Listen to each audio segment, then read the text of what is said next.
अस्सलाम वालेकुम दोस्तों, मैं हूं अमान रंजीब। आप देख रहे हैं फॉरेन टच की एक और वीडियो। आज फिर से हंटिंग में निकले हुए हैं और हमारे साथ हैं आजम भाई। सर कैसे हैं आजम भाई? अल्हम्दुलिल्लाह जी। कबूतर के शिकार पे आए हैं जी। देखते हैं कितना शिकार हाथ आता है। इस बार जी थोड़ा हट के शिकार कर रहे हैं। डिकॉय लगाए हैं, लाइव डिकॉय। जिंदा कबूतर है, उनको बांध दिया है और इधर हम दाना डाल रहे हैं। देखते हैं आप इधर कबूतर आते हैं या नहीं आते। ये तो रिस्क रहेगा। खा दो सारे ही सारे ना। हाँ हाँ सारे कह दो यार, छोड़ नहीं सर की करेंगे, छड़ दो बस, बाद जाके खा।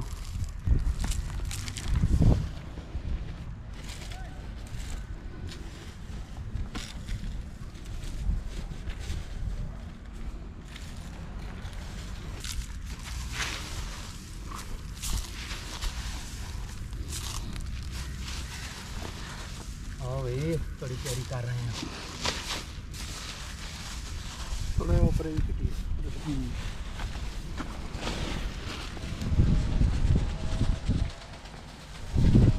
जिथे बैठना बहुत क्लोज ना होना, उत्थे खान लग पा। ज्यादा सिटो ਇਹਦੇ ਉੱਤੇ ਤਾਂ ਕਿ ਇਹਦੇ ਉੱਤੇ ਹੀ ਰਹਿਣ ਉਹ।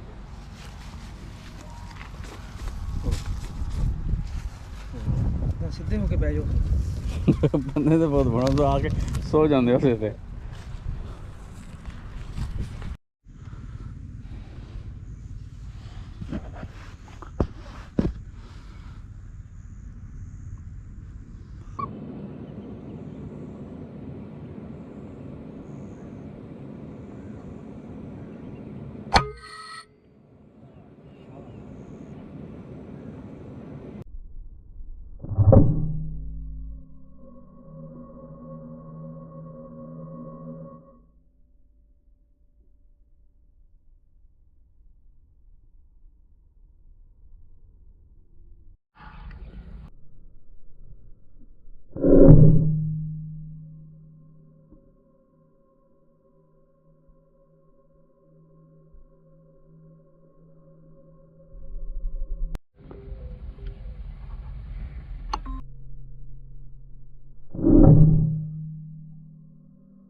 पैर हो गया वाले के पास जाता। हाँ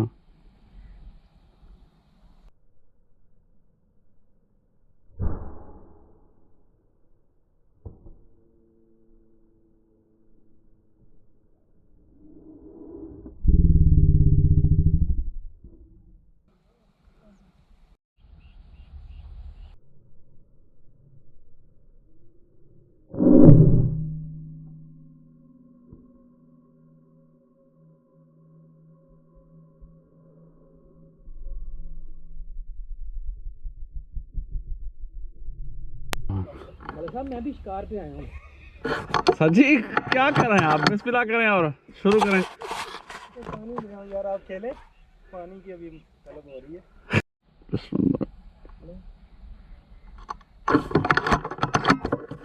यार कबूतरों के शिकार पे कबूतरों ने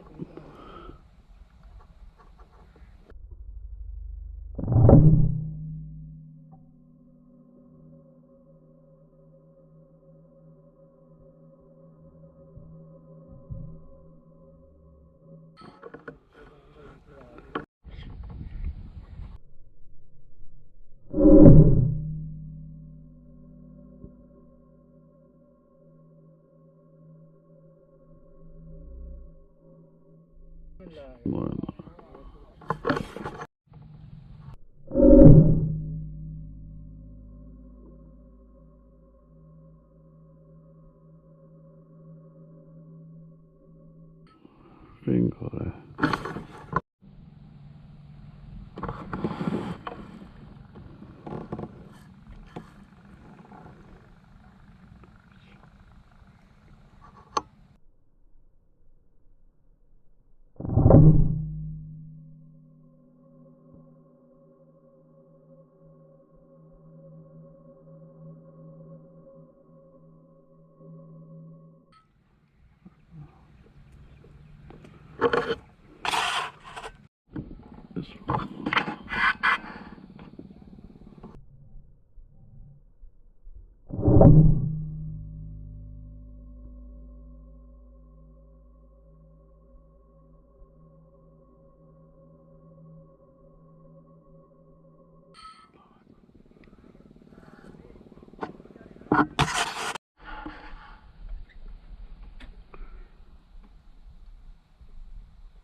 क्या कर रहे थे हम, इतनी देर लगा दी आपने।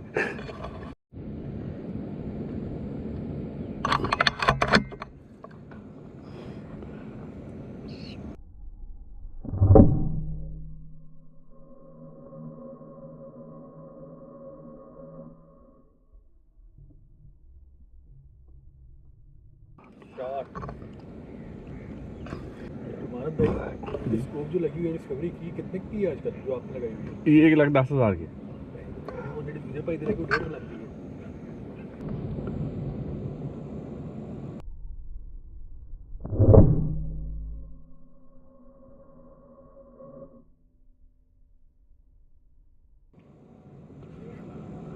चीटिंग नहीं है आपको मौका दिया था फिर लगा सर आपने मिस किया है ये चीटिंग।